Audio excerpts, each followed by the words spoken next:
When I first moved to Peterborough, I noticed that there was a lot of homelessness, and I was working in the public sector at the time and was feeling quite uninspired, but did want to help. And when this job came up, I just said, oh yeah, that's my job. I'm gonna go do that. The community needs to understand about youth experiencing homelessness is that it's not a choice, and you know, they're just as much people as everybody else are. I think there's a misconception that youth that are experiencing homelessness just are bad kids that don't want to be at home and follow the rules, and that's not necessarily what happens. I believe that the Peterborough community needs to really be aware that youth homelessness and family homelessness is at an all-time high.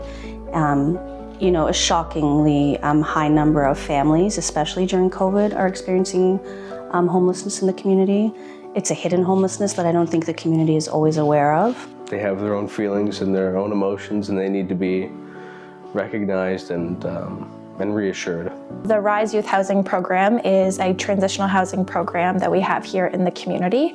We have 4 separate locations for youth that house up to 26 youth, and the youth come into the program and they are connected to a staff member, and they pay for either a bedroom in like a shared accommodation or a 1 or 2 bedroom apartment that's fully furnished by us. And when they move in, they have a full package of like brand new bedding that they get to keep for their entirety, and new comforter, toiletries, all of those things.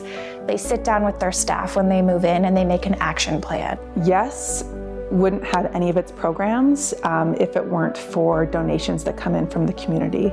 The shelter, the RISE Youth Housing Program, the food and clothing cupboard, all depend on donations. So if you can give, it is really useful because again, we wouldn't be here without those donations. If you have time to volunteer, you can go to yesshelter.ca.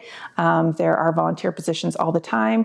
And again, it's really nice for the people who are staying in shelter to have people around who are doing their very best to help.